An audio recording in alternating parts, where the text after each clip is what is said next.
What's up, guys? It's your boy Darkskin, and today we're going to be talking about LOSTVAYNE MELIODAS. Now, a couple of things, if you guys don't know, as far as JP goes for right now, LOSTVAYNE has been getting, I guess you could say, countered, pushed out of the meta. I'm not sure how you would phrase it, per se, but there's been a lot of different things going on.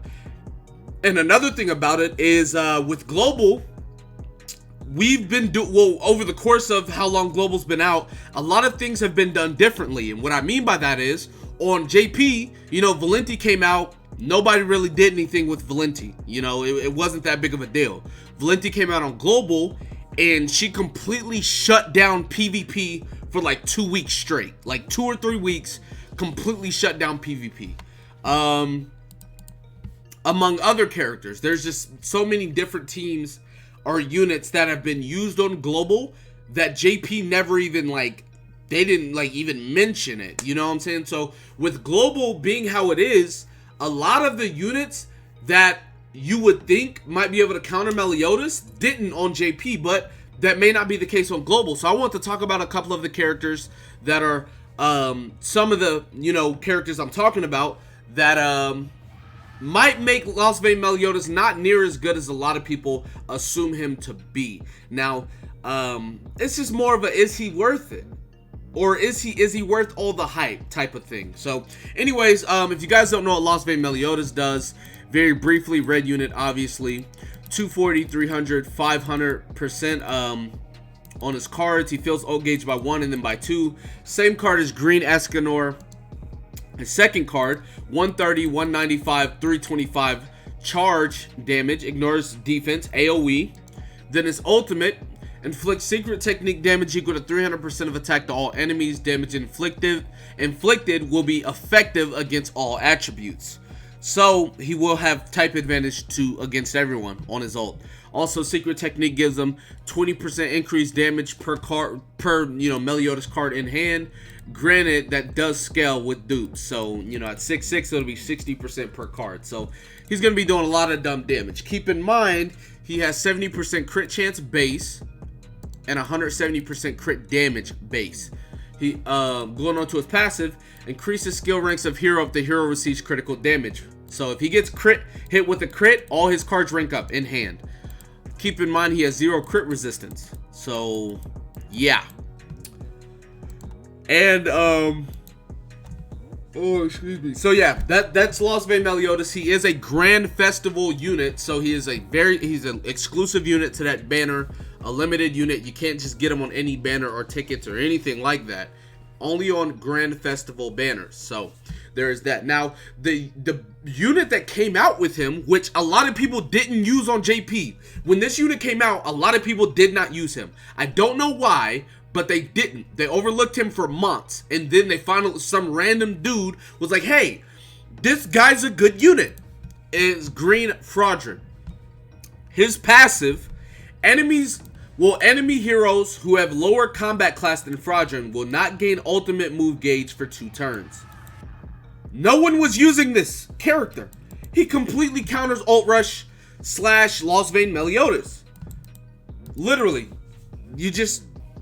because you buy all his cosmetics, you build HP defense gear, you know what I'm saying, you get him UR gear, you take combat class food, all of that. That's all you do. Right? Literally, just make him as best as possible. Anybody with lower combat class can't use ult. Now, obviously, his skills are not super crazy, but yeah, literally, his passive just made him counter ult rush teams with LOSTVAYNE, and like no one was using him for the first like month or 2 after he came out, which was weird. But I mean, he's out now. Aaron has a, you know, ult disable mechanic, but this can be cleansed, making him not that good, and he has type disadvantage. I want to talk about Green Monspeed, right? Green Monspeed is not out on Global. On JP, a lot of people said he was average. He's not that good. Not that many people used him. But with Global, I don't know. Because, like, his first card has Weak Point, which Weak Point does good damage, really good damage. His passive increases damage dealt by 100% if the attacking enemy is ignited. So now He has 100% increased damage to ignite characters on top of the weak point. So you put him with somebody that can ignite, and he's going to be doing some dumb damage.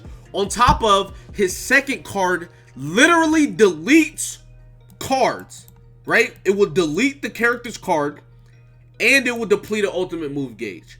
So even if he crits LOSTVAYNE, he's going to be deleting the guy's cards. So it just makes him, I feel like, a viable option, right? As far as we know. I mean, like I said, he's not on global. We don't know anything about it. But it just feels like that seems very, in my opinion, I feel like deleting whole cards is kind of busted.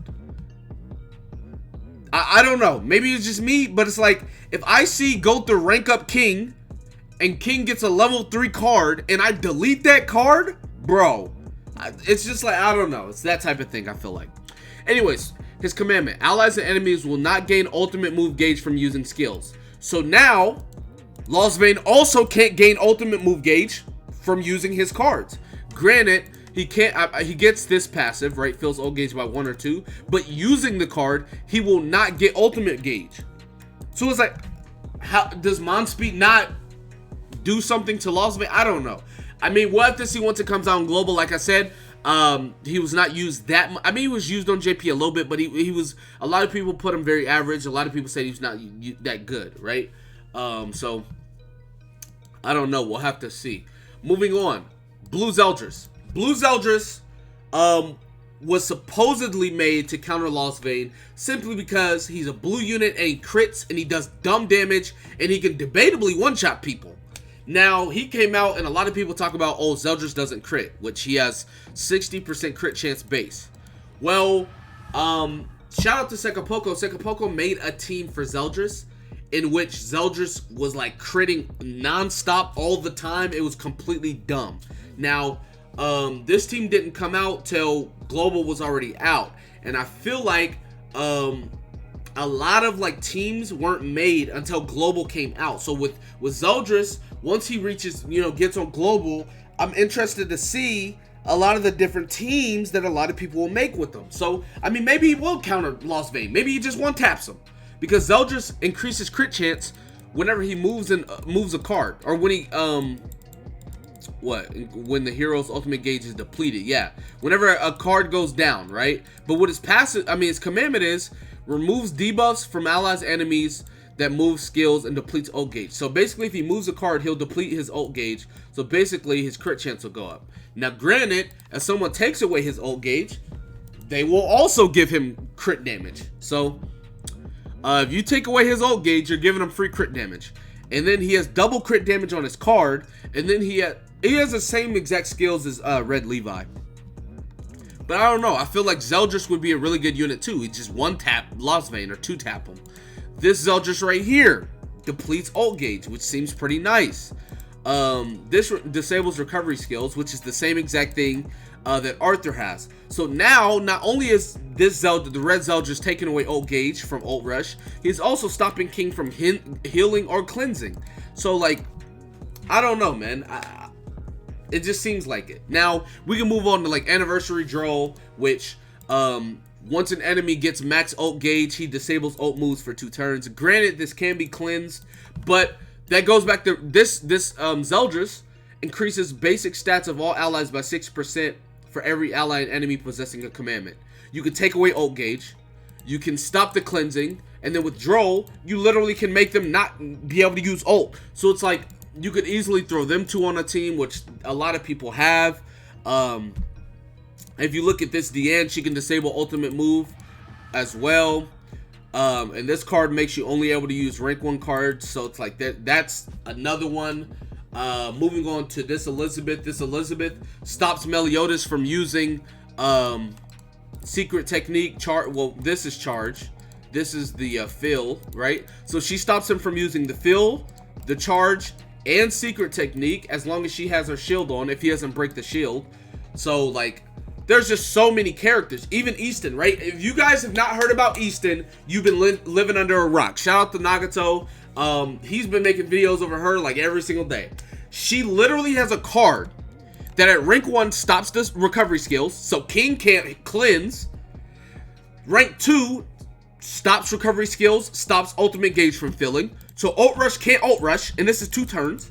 Then rank 3 stops recovery skills, prevents ultimate move gauge from filling, and decreases enemies attack by 20% for 3 turns. She literally counters the meta. Then, to go even further, there's another droll that's out. He can petrify, and he cannot be petrified once he uses his taunt.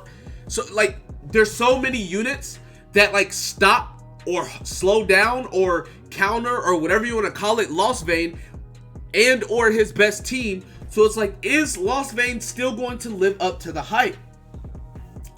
And to be 100% honest with you guys, I don't know. I feel like, I'm not going to say I don't know. He definitely lives up to the hype. He's still busted. He's still broken. He still does all the crazy stuff that he does. A lot of these units that are going to be stopping him won't even be out whenever he comes out. Unless Global does some crazy like scheduling with the units, but it's like the main units that stop him are going to be Droll and Easton. Those are like the 2 units that are really going to be stopping them. Elizabeth kind of helps him because she's on his best team. Deanne is not going to do anything to him, so you can get her out of here. The Droll-Zeldris combination, kind of slows it down. I don't know if they're good enough to call it a stop. Zeldris can 1-tap or 2-tap him if he crits. You know, I don't think Monspeed will be as good. I don't know. We'll have to see. Like I said, Aaron is out of there. Fraudrin is only good if you whale. If you are not a whale, you're not going to have enough resources because you need Fraudrin to have the max amount of combat class. That means that you need to get 15% rolls on all of his gear. You got to get him UR gear. You got to get him HP defense gear. You got to get him all his cosmetics. You got to get all of that stuff, all of his dupe 6/6, all of that. Because if he does not have more combat class, he will not stop them from getting ult gauge. So that is how it is. So long story short, I do think Meliodas is definitely worth all the hype. I do think he is still worth it.